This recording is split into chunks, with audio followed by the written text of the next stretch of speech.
मेरे प्यारे देशवासियों, मोर प्रिय देशवासी नमस्कार। नमस्कार।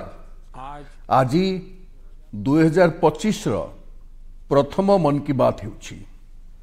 आपण माने गोटे कथा निश्चित लक्ष्य करथिबे, प्रत्येक थर मन की बात मासर शेष रविवार रे होई थाए, किंतु एथर आमे एक सप्ताह पूर्वरु चतुर्थ रविवार बदल रे तृतीय रविवार रे कथा होउछे। कारण आगामी सप्ताह रे रविवार दिन ही गणतंत्र दिवस। मु समस्त देशवासी को गणतंत्र दिवसर अग्रिम शुभकामना जनाउछि। बंधुगण, एथरर गणतंत्र दिवस बहुत खास रहिछि। एहा भारतीय गणतंत्रर 75तम वर्ष पूर्ति। एही वर्ष संविधान लागू हेबार 75 वर्ष पूरी जाउछि। मु संविधान सभार सेही समस्त महान व्यक्तित्वों को प्रणाम जनाउछि जो माने आमको आमर पवित्र संविधान देइछन्ति। संविधान सभा चलीथिबा समय रे अनेक विषय उपरे विस्तृत चर्चा होइथिला। सेही चर्चा मानकरे प्रदत्त संविधान सभार सदस्य मानकर विचार, सेमानकर बाणी आमर बहुत बड़ संपद। आज मन की बात रे मोर प्रयास रही कि मु आपण मानकु किछि महान नेता मानकर प्रकृत स्वर सुनाइबी। बंधुगण, जेबे संविधान सभा निजर कार्य आरंभ कला सेतबेले बाबा साहेब आंबेडकर परस्पर सहयोग बाबद रे अत्यंत महत्वपूर्ण कथा कहिथिले। तांकर एही संबोधन इंग्राजी रे थिला। मु तार एक अंश आपण मानकु सुनाउछि। As the ultimate goal is concerned, I think none of us need have any apprehensions. None of us need have any doubt. But my fear, which I must express clearly, is this. Our difficulty, as I said, is not about the ultimate future. Our difficulty is how to make the heterogeneous mess that we have today take a decision in common and march in a cooperative way on that road which is bound to lead us to unity. Our difficulty is not with regard to the ultimate. Our difficulty is with regard to the beginning.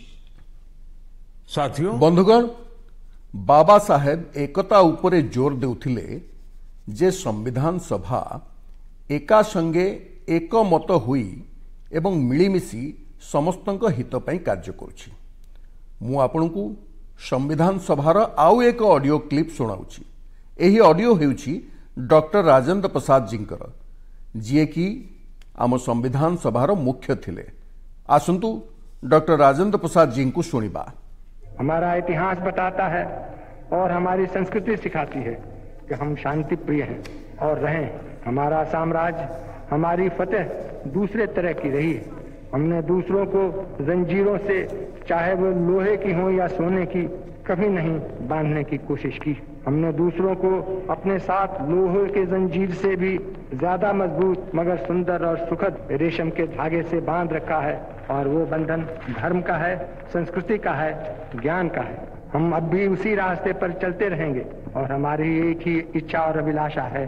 वो अभिलाषा ये है कि हम संसार में सुख और शांति कायम करने में मदद पहुंचा सकें और संसार के हाथों में सत्य और अहिंसा वो अचूक हथियार दे सकें जिसने हमें आज आजादी तक पहुंचाया है। हमारी जिंदगी और संस्कृति में कुछ ऐसा है जिसने हमें समय के थपेड़ों के बावजूद जिंदा रहने की शक्ति दी है। अगर हम अपने आदर्शों को सामने रखे रहेंगे तो हम संसार की बड़ी सेवा कर पाएंगे।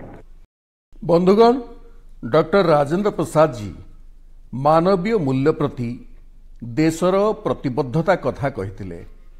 एबे मु डॉक्टर श्यामा प्रसाद मुखर्जी को स्वर सुनाउछि।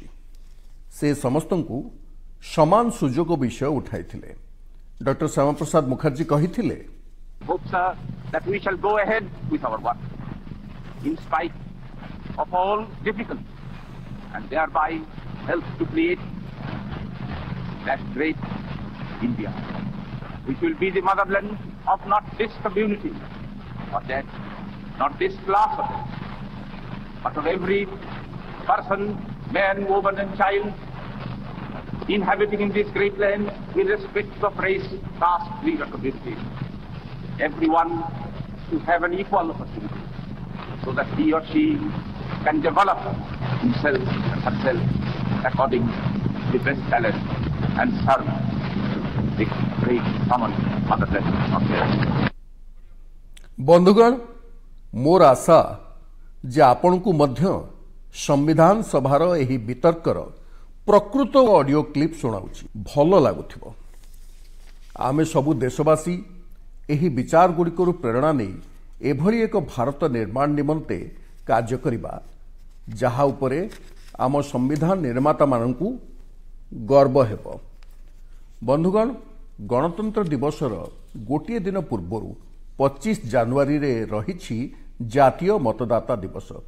एही दिनटी एथिपाई महत्वपूर्ण कारण एही दिन भारतीय निर्वाचन आयोग बा इलेक्शन कमिशन रो स्थापन होइथिला। आम संविधान निर्माता माने संविधान रे आम निर्वाचन आयोग को एवं गणतंत्र रे लोकमानक भागीदारी को प्रमुख स्थान देइछंती। देश रे जेबे 1951-52 रे प्रथम थर निर्वाचन होइथिला सेतेबेले किछि लोकंक मनरे संशय थिला जे कोन देशर गणतंत्र जीवित रही परिबो, किंतु आम गणतंत्र समस्त आशंका को भूल प्रमाणित करछि। जहा हेले भी भारत होउछि गणतंत्र जननी।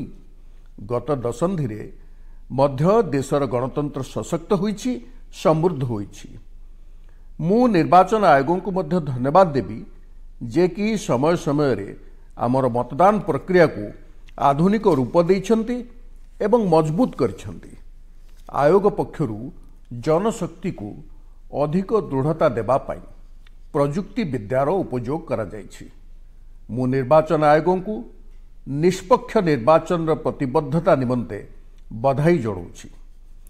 मु देशवासी को कहिबी जे सेमाने अधिकरु अधिक संख्यार निजर मताधिकार उपयोग करंतु, सबुबेले करंतु एवं देशर गणतांत्रिक प्रक्रियार अंशीदार हुंतु एवं एही प्रक्रिया को सशक्त मध्य करंतु। मोर प्रिय देशवासी, प्रयागराज रे महाकुंभर शुभारंभ हो जाइछि। चिरस्मरणीय जनसमुद्र, अकल्पनीय दृश्य एवं समता और समरसतार असाधारण संगम। एथर कुंभरे अनेक दिव्य जोग मध्य पड़ुछि। कुंभ मेलार एही उत्सव विविधता मध्यरे एकतार उत्सव मध्य पालन करुछि। संगमर बालुकामय प्रांतर रे समग्र भारतर एवं विश्वर लोके जुटी जाती। हजार हजार वर्षरु चली आसथिबा एही परंपरा रे केउठी भी कोनोसी भेदभाव नहीं, जातिवाद नहीं। एठाकु दक्षिण भारत लोके आसंती, पूर्व और पश्चिम भारत लोके आसंती। कुंभरे गरीब और धनी समस्ते एक हुई जाती। समस्ते संगम रे बुड़ पकांती, एका संगे पंगतरे भोजन करती, प्रसाद सेवन करती। सेइथिपई तो यह एकतार महाकुंभ। कुंभर आयोजन आमको एक कथा मध्य कही थाए जे किभली आम परंपरा मान सारा भारत को एक सूत्र रे बांधि रखिछि।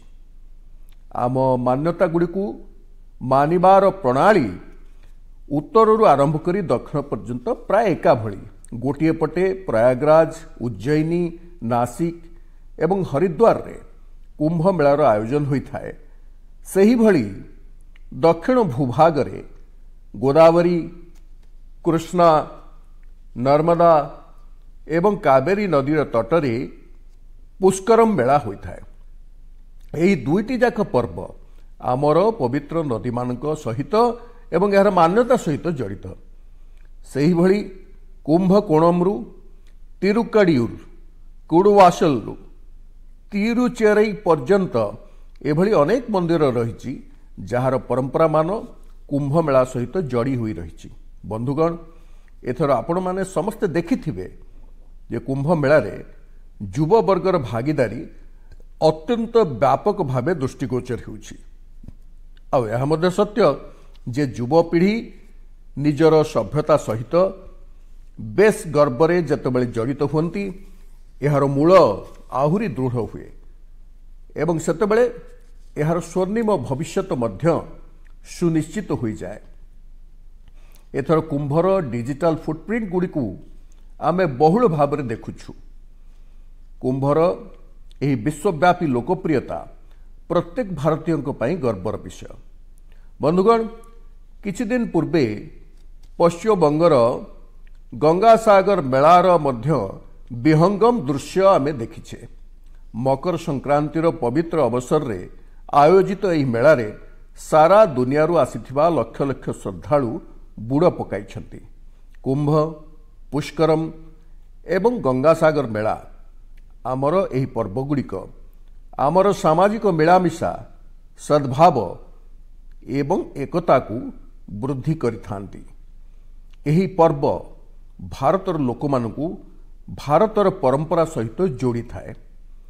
जेभली आम शास्त्र गुड़िक संसार रे धर्म, अर्थ, काम, मोक्ष एही चारोटी उपरे जोर देछि, ठीक सही भली आमर पर्व और परंपरा मान मध्य आध्यात्मिक, सामाजिक, सांस्कृतिक एवं आर्थिक एही भली प्रत्येक पक्ष को मध्य सशक्त करुछि। बंधुगण, ए मासरे पौष शुक्ल द्वादशी दिन राम लालांक प्राण प्रतिष्ठा पर्वर प्रथम वार्षिकी मध्य पालन करा जायछि। एही वर्ष पौष शुक्ल द्वादशी जनवरी 11 तारिख रे पड़िथिला। एही दिन लक्ष लक्ष राम भक्त अयोध्या आसी राम लालांक साक्षात दर्शन करी तांकर आशीर्वाद नैछन्ति। प्राण प्रतिष्ठार एही द्वादशी हेउछि भारतर सांस्कृतिक चेतनार पुनः प्रतिष्ठार द्वादशी। एथिपाई पौष शुक्ल द्वादशीर एही दिनटी एक प्रकार प्रतिष्ठा द्वादशी मध्य होई जायछि। विकासर मार्गरे अग्रसर होई आमकु एही भली निजर ऐतिह्य को मध्य साइति रखिबाकु हेबो एवं सेथुरु प्रेरणा नै आगुकु बढ़िबाकु हेबो। मोर प्रिय देशवासी, 2025 आरंभ रे ही भारत महाकाश क्षेत्र रे केतोटी ऐतिहासिक कृतित्व हासिल करछि। आज मते यह कहिबार गर्व अनुभव होउछि जे एक भारतीय स्पेस टेक स्टार्टअप बेंगालुरुर पिक्सेल भारतर प्रथम घरोई सैटेलाइट कॉन्स्टेलेशन फायरफ्लाई को सफलतापूर्वक लॉन्च करछि। एही उपग्रह तारामंडल विश्वर सर्वाधिक high resolution hyper spectral satellite constellation अटे। एही कृतित्व केवल जे भारत को आधुनिक महाकाश प्रजुक्ति विद्यार अग्रणी कराइछि ता नुहे, बरं यह आत्मनिर्भर भारत बनिबा दिगरे मध्य एक बड़ पदक्षेप होइछि।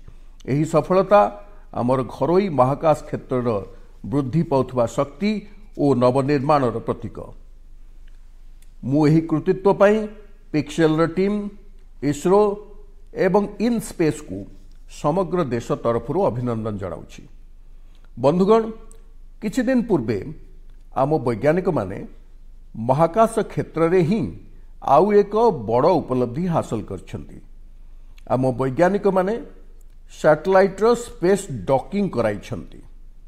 जेतेबेले अंतरिक्ष रे दुईटी महाकाश यान को जोड़ा जाए, एही प्रक्रिया को स्पेस डॉकिंग कहती। एही प्रजुक्ति विद्या द्वारा महाकाश रे स्पेस स्टेशन पर्यंत आवश्यक द्रव्य पठाइबा क्रू मिशन निमंते महत्वपूर्ण होता है। एही सफलता हासिल करिबारे भारत विश्वर चतुर्थ देश रे परिणत होइछि। बंधुगण, आम वैज्ञानिक माने महाकाश रे उद्भिद अंकुरण एवं एहाकू जीवित रखिबार प्रचेष्टा मध्य करुछन्ति। एथिपाई इसरोर वैज्ञानिक माने ଝୁଡ଼ଙ୍ଗ ମଞ୍ଜିକୁ ଚୟନ କରିଛନ୍ତି। ଡିସେମ୍ବର 30 ତାରିଖ ଦିନ ପଠାଯାଇଥିବା ଏହି ମଞ୍ଜିଗୁଡ଼ିକ ମହାକାଶରେ ଅଙ୍କୁରିତ ହୋଇଛି। ଏହା ଏକ ବିଶେଷ ପ୍ରେରଣାଦାୟକ ପ୍ରୟୋଗ, ଯାହାଦ୍ୱାରା ଭବିଷ୍ୟତରେ ମହାକାଶରେ ପନିପରିବା ଉତ୍ପାଦନର ରାସ୍ତା ଖୋଲିଯିବ। ଏ କଥା ଦର୍ଶାଏ ଯେ ଆମ ବୈଜ୍ଞାନିକମାନେ କେତେ ଦୂରଦୃଷ୍ଟି ରଖି କାମ କରୁଛନ୍ତି। ବନ୍ଧୁଗଣ, ମୁଁ ଆପଣମାନଙ୍କୁ ଆଉ ଏକ ପ୍ରେରଣାଦାୟକ ପଦକ୍ଷେପ ବିଷୟରେ କହିବାକୁ ଚାହେଁ। IIT ମାଡ୍ରାସର ଏକ୍ସଟେମ୍ କେନ୍ଦ୍ରଟି ମହାକାଶରେ ଉତ୍ପାଦନ ନିମନ୍ତେ ନୂଆ ନୂଆ ବୈଷୟିକ ଜ୍ଞାନକୌଶଳ ଉପରେ କାମ କରୁଛି। ଏହି କେନ୍ଦ୍ର ମହାକାଶରେ 3D printed building, metal foam ତଥା ଅପ୍ଟିକାଲ ଫାଇବର ଭଳି କୌଶଳକୁ ନେଇ ଅନୁସନ୍ଧାନ କରୁଛି। ଏହି କେନ୍ଦ୍ର ବିନା ପାଣିରେ କଂକ୍ରିଟ ନିର୍ମାଣ ଭଳି ବୈପ୍ଳବିକ ବିଷୟକୁ ମଧ୍ୟ ବିକଶିତ କରୁଛି।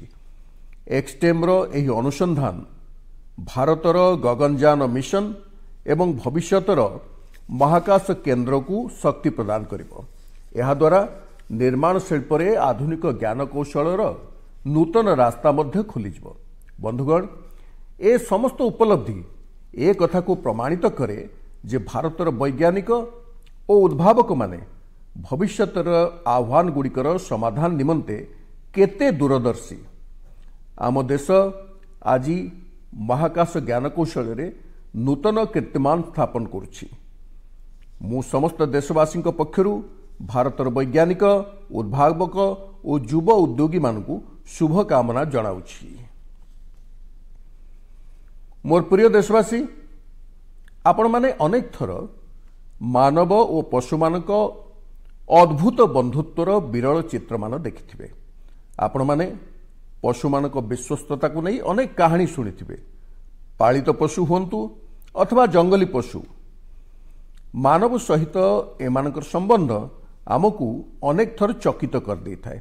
ପଶୁମାନେ ଯଦିଓ କିଛି କହିପାରନ୍ତି ନାହିଁ, କିନ୍ତୁ ସେମାନଙ୍କ ଭାବନା ଓ ହାବଭାବକୁ ମନୁଷ୍ୟ ଠିକ୍ ଭାବେ ବୁଝିପାରେ। ପଶୁମାନେ ମଧ୍ୟ ପ୍ରେମର ଭାଷା ବୁଝିପାରନ୍ତି, ତାକୁ ସମ୍ମାନ ଜଣାନ୍ତି। ମୁଁ ଆପଣମାନଙ୍କ ସହିତ ଆସାମର ଗୋଟିଏ ଉଦାହରଣ ବାଣ୍ଟିବାକୁ ଚାହେଁ। ଆସାମରେ ଏକ ସ୍ଥାନ ରହିଛି ନୌଗାଁଓ। ନୌଗାଁ ହେଉଛି ଆମ ଦେଶର ଅନ୍ୟତମ ମହାନ ବିଭୂତି ଶ୍ରୀମନ୍ତ ଶଙ୍କର ଦେବଜୀଙ୍କ ଜନ୍ମସ୍ଥଳୀ। ଏହା ଖୁବ୍ ସୁନ୍ଦର ସ୍ଥାନ। ଏଠାରେ ହାତୀମାନେ ବହୁ ସଂଖ୍ୟାରେ ଦେଖାଯାଆନ୍ତି। ଏହି ଅଞ୍ଚଳରେ ଏଭଳି ଅନେକ ଘଟଣା ଘଟୁଥିଲା, ଯହିଁରେ ହାତୀପଲ ଫସଲ ନଷ୍ଟ କରିଦେଉଥିଲେ, ଚାଷୀମାନେ ଅସୁବିଧାରେ ରହୁଥିଲେ। ପାଖାପାଖି 100 ଖଣ୍ଡ ଗାଁର ଲୋକେ ଏହାକୁ ନେଇ ଚିନ୍ତିତ ଥିଲେ, କିନ୍ତୁ ସେମାନେ ହାତୀମାନଙ୍କ ବାଧ୍ୟବାଧକତାକୁ ବୁଝିପାରୁଥିଲେ। ସେମାନେ ଜାଣୁଥିଲେ ଯେ ଭୋକ ମେଣ୍ଟାଇବା ପାଇଁ ହାତୀପଲ କ୍ଷେତ ମୁହାଁ ହେଉଛନ୍ତି। ତେଣୁ ଗାଁ ଲୋକେ ଏହାର ସମାଧାନର ପନ୍ଥା ଚିନ୍ତା କଲେ। ଗାଁ ଲୋକଙ୍କୁ ନେଇ ଏକ ଟିମ୍ ଗଠିତ ହେଲା, ଯାହାର ନାଁ ରଖାଗଲା ହାତୀ ବନ୍ଧୁ। ହାତୀ ବନ୍ଧୁମାନେ ବୁଦ୍ଧିମତା ପ୍ରଦର୍ଶନ ପୂର୍ବକ ପାଖାପାଖି 800 ବିଘା ପଡ଼ିଆ ଜମିରେ ଏକ ନୂଆ ପ୍ରୟାସ କଲେ। ସମସ୍ତେ ମିଳିମିଶି ନାପିଆର ଘାସ ଲଗାଇଲେ। ହାତୀ ଏହି ଘାସ ଖାଇବାକୁ ଖୁବ୍ ପସନ୍ଦ କରନ୍ତି। ଏହାର ପ୍ରଭାବ ଏପରି ହେଲା ଯେ ହାତୀମାନେ କ୍ଷେତକୁ ଆସିବା କମ୍ କରିଦେଲେ। ଏହା ହଜାର ହଜାର ଗ୍ରାମବାସୀଙ୍କୁ ଆଶ୍ୱସ୍ତି ପ୍ରଦାନ କରିଛି। ସେମାନଙ୍କ ଏହି ପ୍ରଚେଷ୍ଟା ହାତୀମାନଙ୍କୁ ମଧ୍ୟ ସୁହାଇଛି। ବନ୍ଧୁଗଣ, ଆମ ସଂସ୍କୃତି ଓ ଐତିହ୍ୟ ଆଖପାଖର ପଶୁପକ୍ଷୀଙ୍କ ସହିତ ପ୍ରେମପୂର୍ବକ ସହବନ୍ଧନର ଶିକ୍ଷା ଦିଏ। ଆମ ସମସ୍ତଙ୍କ ପାଇଁ ଏହା ଖୁବ୍ ଖୁସିର ଖବର ଯେ ବିଗତ 2 ମାସ ମଧ୍ୟରେ ଦେଶରେ 2ଟି ନୂତନ ବ୍ୟାଘ୍ର ପ୍ରକଳ୍ପ ଯୋଡ଼ି ହୋଇଛି। ଏଥିରୁ ଗୋଟିଏ ହେଉଛି ଛତିଶଗଡ଼ର ଗୁରୁ ଘାସିଦାସ ତମୋର ପିଙ୍ଗଳା ବ୍ୟାଘ୍ର ପ୍ରକଳ୍ପ ଓ ଅନ୍ୟଟି ହେଲା ମଧ୍ୟପ୍ରଦେଶର ରାତାପାନି ବ୍ୟାଘ୍ର ପ୍ରକଳ୍ପ। ମୋର ପ୍ରିୟ ଦେଶବାସୀ, ସ୍ୱାମୀ ବିବେକାନନ୍ଦ କହିଥିଲେ, ଯେଉଁ ବ୍ୟକ୍ତି ନିକଟରେ ନିଜ ଭାବନାକୁ ନେଇ ଉଦ୍ଦୀପନା ରହିଛି, ସେ ହିଁ ନିଜ ଲକ୍ଷ୍ୟ ହାସଲ କରିପାରିବ। कौनसी भावना को सफल करने को हेले आमर उत्साह और उत्सर्गीकृत प्रचेष्टा सबुठु जरूरी होता है। संपूर्ण मनोयोग और उत्साह बल उद्भावन सृजनशीलता और सफलतार मार्ग प्रशस्त होता है। किछि दिन पूर्वे मु स्वामी विवेकानंद जी जयंती अवसर में विकसित भारत युव नेतृत्व आलोचना रे भाग नहीं। सेठारे सारा भारत आसथिबा युव बंधु सहित पूरा दिन बिताई। युवक माने स्टार्टअप संस्कृति महिला युववर्ग भित्तिभूमि भली अनेक क्षेत्र को नहीं सेमानक मनर थिबा भावना को व्यक्त करथिले। एही कार्यक्रमटी मो पई खूब स्मरणीय होईछि। बंधुगण एही किछि दिन पूर्वे स्टार्टअप इंडिया को 9 वर्ष पूरीछि। आम देश रे 9 वर्ष मध्यरे जेते गुड़िए स्टार्टअप प्रस्तुत होईछि सेथि मध्यरु अधारु अधिक टियर 2 और टियर 3 सहर रे प्रस्तुत।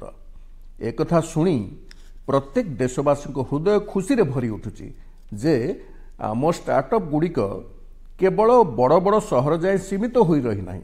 आपण माने जानी आश्चर्य हेबे जे छोट सहरर स्टार्टअप गुड़िक मध्यरु अधारु अधिकर नेतृत्व आम झियो पिलांक हातरे। जेबे आमे शुणुछु जे अंबाला हिसार कांगड़ा चेंगलपट्टू बिलासपुर ग्वालियर वासिम भली सहर गुड़िक स्टार्टअप रो केन्द्रस्थल पलटिछंती तेबे मन खुशी रे भरी उठुछि। नागालैंड भली राज्य रे विगत वर्ष स्टार्टअप रजिस्ट्रेशन रे 200% वृद्धि हुईछि। Waste management non renewable energy biotechnology और लॉजिस्टिक्स हेउछि एभली क्षेत्र जहा सहित जड़ित स्टार्टअप गुड़िकर संख्या अधिक। एगुड़िक पारंपरिक क्षेत्र नुहंती किंतु आम युव साथी माने तो पारंपरिक ठारू आगु को चिंता करछंती एवं सेमानकु सफलता मध्य मिलुछि। बंधुगण 10 वर्ष पूर्वे जेबे के स्टार्टअप क्षेत्र को जीवा कथा कहूथिला सेतेबेले ताकू अनेक टाही टापरा शुणिबा को पड़ुथला। किए पचारुथिले ए स्टार्टअपटा कौन आउ किए कहूथिले एथिरु किछि मिलिबो नाही। हेले एबे देखंतु 10 वर्ष मध्यरे केते बड़ परिवर्तन आसी जाइछि। आपण माने मध्य भारत सृष्टि होतिबा एही अवसर गुड़िकर लाभ उठांतु। जदि आपण माने निज उपरे विश्वास रखिबे तेबे आपणक स्वप्न को मध्य नूतन शिखर मिल जिवो। मोर प्रिय देशवासी निस्वार्थपर भावना ओ भल उद्देश्य नहीं करा जाउथिबा कामर चर्चा दूर सुदूर जाए पहुंची जाए थाए। आम मन की बात यार एक बड़ प्लाटफर्म हो पारिछि।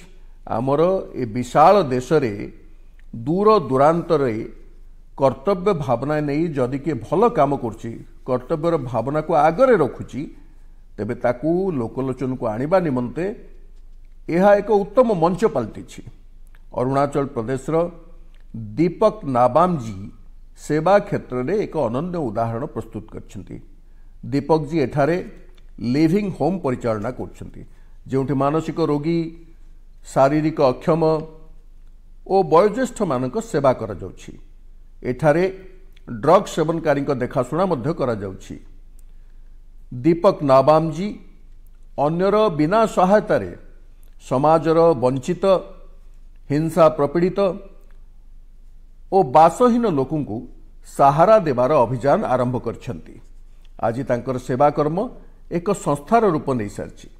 तांकर संस्था को अनेक सम्मान रे सम्मानित मध्य करा जायछि। लाक्षाद्वीपर कवरत्ती रे नर्स भावे काम करथिबा के हिडुम्बी जी काम मध्य खूब प्रेरणादायी।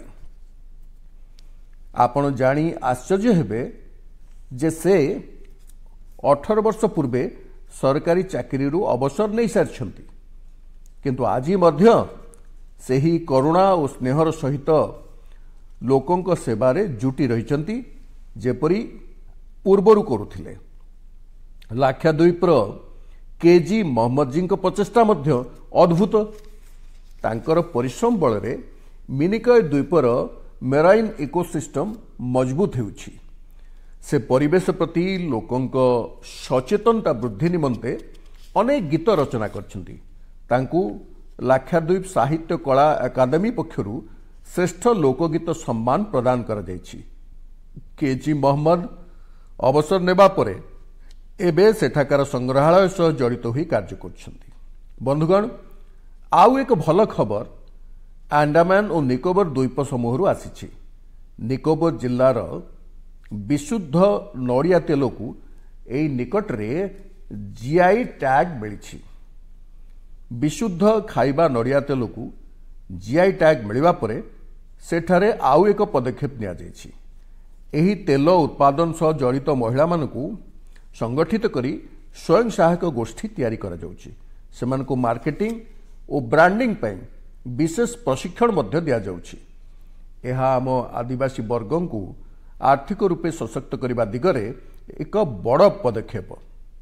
मोर विश्वास जे भविष्य में निकोबर एही वर्जिन नड़िया तेल सारा विश्व रे प्रसिद्धि लाभ करिबो एवं एथिरे सबुठारु बड़ योगदान अंडमान और निकोबर द्वीपर महिला स्वयं सहायक गोष्ठी रहिबो। मोर प्रिय देशवासी, क्षणिक पाई गोटे दृश्यर कल्पना करी देखंतु तो कोलकाता रे जनवरी मासर समय द्वितीय विश्वयुद्ध चरम अवस्थार उपनीत। सारा भारत रे इंग्रेज सरकार विरुद्ध रे क्रोधर वातावरण। एथि जोगु शहर सारा प्रत्येक कोण अनुकोण रे पुलिस बाहिनी मुतयन होइछन्ति। कोलकातार मध्य भाग स्थित एक घरर आखपाखरे पुलिस बाहिनी बेस सतर्क दृष्टि रखिछन्ति। एहा मध्यरे एक लंबा धूसर रंगर कोट पैंट और कला टोपी परिहित जड़े व्यक्ति रात्रि अंधकार मध्यरे एक बंगलारू कार नहीं बाहर जाइछन्ति। मजबूत सुरक्षा बलय घेर थिबा अनेक तलाशी चौकी पार करी से एक रेल स्टेशन गोमो स्टेशन में पहुंचुचन्ति। एई स्टेशन एबे झारखंड रे। सेठारू ट्रेन धरी से आगो को बढ़ी जाइछन्ति। सेठारू अफगानिस्तान देई यूरोप रे जाई पहुंचीछन्ति। ए सबु पुणी इंग्रेज सरकार का अभेद्य सुरक्षा बलय सत्वे से करि पारछन्ति। बंधुगण, ए कहानीटी कौनसी सिनेमार कहानी भली मने हेबो। आपण भाबुथिबे एभली साहस प्रदर्शन करथिबा लोकटी केउ उपादान रे गढ़ा हिची सते। प्रकृत रे से व्यक्ति आउ केही नहंती, आम देशर महान विभूति नेताजी सुभाष चंद्र बोस। तांको जन्म दिवस 23 जनवरी को एबे आमे पराक्रम दिवस भाव में पालन करुछु। तांको वीरत्व रे गाथा पछरे तांको पराक्रमर झलक मिली थाए। किछि वर्ष पूर्वे मु सेही घर को जाइथिली जेउ घरू से इंग्रेज मान को चकमा दे बाहरी जाइथिले। तांकर से कारटी एबे मध्य सेठारे अछि। ए अनुभवटी मो पाई थिला नियारा। सुभाष बाबू थिले जड़े दूरद्रष्टा। तांको स्वभाव रे साहस भरी रहितला। केवल एतिकी नुहे, से थिले जड़े कुशल प्रशासक। मात्र 27 वर्ष बयस रे से कोलकाता कॉर्पोरेशन रो मुख्य निर्वाही अधिकारी होइथिले एवं परे से मेयर दायित्व मध्य संभाळिथिले। जड़े प्रशासक भाव रे से अनेक बड़ बड़ काम करछन्ती। पिलांक पई स्कूल करिबा, गरीब पिलांक पई क्षीरर व्यवस्था करिबा एवं स्वच्छता पई तांको द्वारा होइथिबा प्रचेष्टा गुड़िक आज मध्य मने पड़े। रेडियो सहित मध्य नेताजी सुभाष बोसंकर गभीर संपर्क रहितला। से आजाद हिंद रेडियो स्थापन करथिले, जहा जरिया तांको सुनिबा पई लोके अपेक्षा करी रहउतिले। तांको संबोधन जोगु विदेशी शासन विरुद्ध रे लड़ई को एक नुआ शक्ति मिलिथिला। आजाद हिंद रेडियो रे इंग्राजी, हिंदी, तमिल, बंगला, मराठी, पंजाबी, पश्तो और उर्दू भाषा रे समाचार बुलेटिन प्रसारित होउथिला। मु नेताजी सुभाष चंद्र बोस को प्रणाम करुछि। मु देशर युववर्ग को आह्वान करने को चाहे जे सेमाने नेताजी विषय अधिकरू अधिक पढ़ंतु एवं तांको जीवनीरू निरंतर प्रेरणा लाभ करंतु। बंधुगण, मन की बात रही कार्यक्रम प्रत्येक थर मोते राष्ट्रर सामग्रिक प्रयास आपण मानकर सामूहिक इच्छा शक्ति सहित जोड़ी आसुछि। प्रत्येक मासरे आपण मानक परामर्श आपण मानक विचार विपुल संख्यार मिलुछि एवं सबुथर एही विचार गुड़ी को देखी विकसित भारतर संकल्प को नहीं मोर विश्वास आहुरी बढ़ी जाइछि। आपण माने एही भली निज निज कर्म बलरे भारत को सर्वश्रेष्ठ करने निमंते प्रचेष्टा करि चलंतु। एथरर मन की बात रे एतिकी। भारतवासी उपलब्धि संकल्प और सिद्धिर नूतन गाथा सहित आगामी मासरे पुणी थरे देखा हेबो। बहुत बहुत धन्यवाद। नमस्कार।